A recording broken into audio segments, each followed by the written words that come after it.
Então, na aula de hoje nós vamos falar sobre o cristianismo, que é a religião que possui o maior número de fiéis do planeta. São mais de 2 bilhões de fiéis. E o cristianismo tem um livro sagrado. O cristiano não é o livro sagrado dos cristãos. Bíblia. Olha? A Bíblia, exatamente. A Bíblia é dividida como?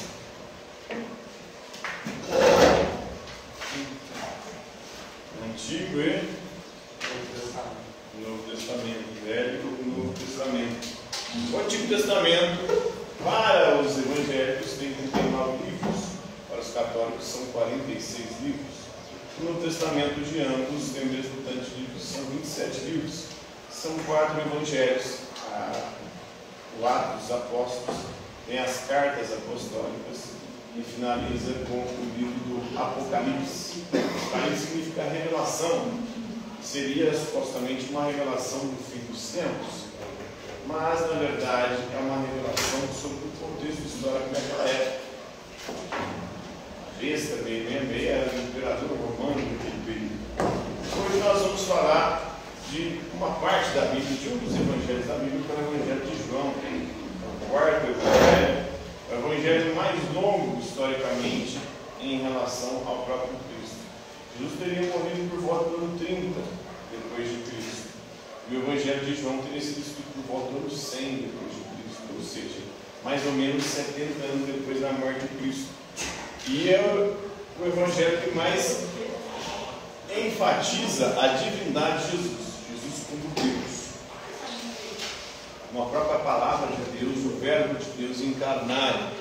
A gente pode ver lá em Evangelho de João, capítulo 1, versículos 1 a 18, falando sobre a divindade de Jesus. Então a palavra tornou-se carne e viveu, habitou entre nós. O Verbo de Deus se fez carne e habitou entre nós. Está falando da encarnação do próprio Deus. O próprio Deus, o Deus na segunda pessoa da Santíssima Trindade, é um só Deus em 3 pessoas. Quais são as 3 pessoas da Santíssima Trindade? Pai, Filho e Espírito Santo, né? Jesus seria a segunda pessoa, o próprio Deus, o próprio Filho de Deus encarnado. Então o mistério aí da encarnação. Isso teria acontecido entre os anos de 24 e 27 depois de Cristo, na Palestina romana, região que inclusive hoje é disputada entre o Estado de Israel e os palestinos, ali na faixa de Gaza, e onde hoje atualmente está acontecendo um genocídio, né?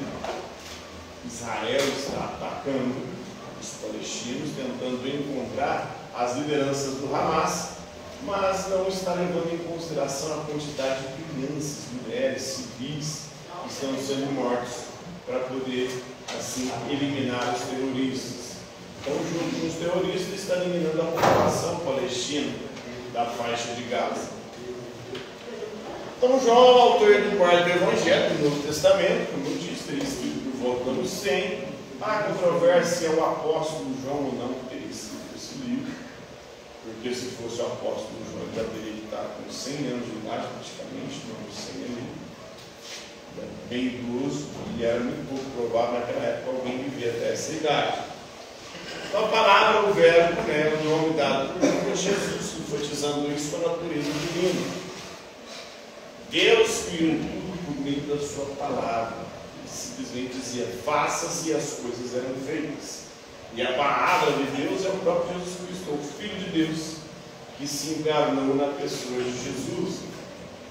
Jesus é a palavra de Deus encarnada. Cristo, no Evangelho de João, é também o juiz.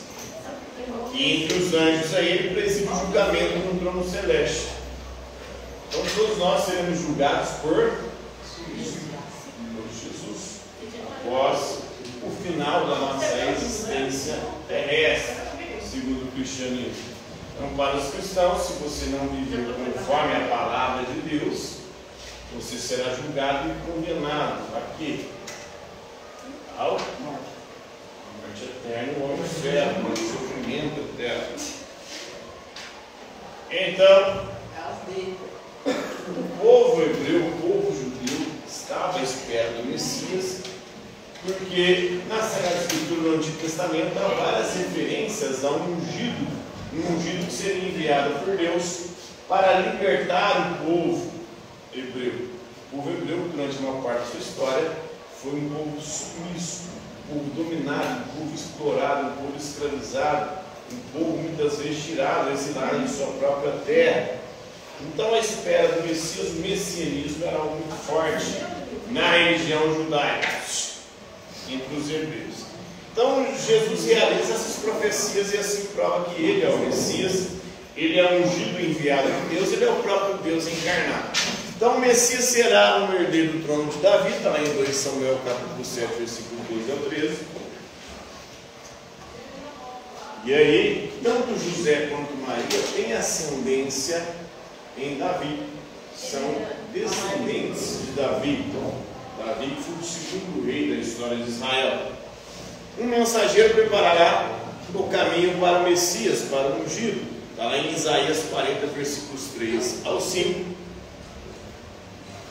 Esse mensageiro que preparou o caminho era João Batista.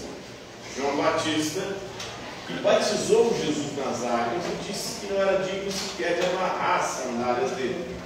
E nesse momento, uma voz divina veio do céu e disse: eis o meu filho amado, em quem eu coloco todo o meu agrado. E uma pomba teria descido sobre Jesus Cristo, representando o Espírito Santo. Então era a Santíssima Trindade ali se manifestando.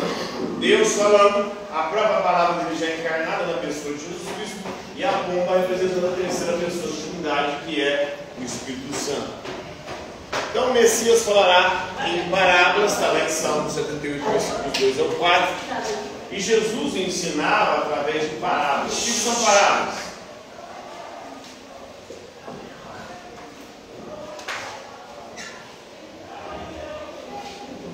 Parábolas são histórias metafóricas que buscam transmitir uma mensagem, geralmente uma moral, um ensinamento.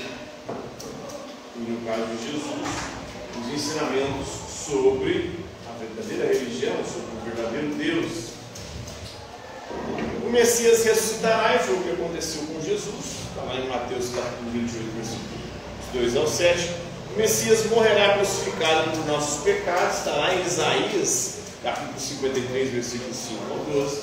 E Jesus, além de ressuscitar, antes de ressuscitar, ele foi crucificado, morto e sepultado. Desceu na mansão dos mortos e ressuscitou no terceiro dia. Os céus está sentado diante de Deus Pai Todo-Poderoso, onde há de julgar os vivos e os mortos. Ele foi traído por Judas, depois suicidado, São 40, versículo 9. São Simeão, quando ele foi apresentado no templo, diz que a criança é Deus. Não tem a prova de João. E Cristo não era um ser meio humano e meio não. Na verdade, ele não era um centauro, né, divino. Mas ele era as duas coisas. Totalmente humano, totalmente Deus. Plenamente homem, plenamente Deus. O próprio Deus encarnado. Tinha duas naturezas, a divina e a humana.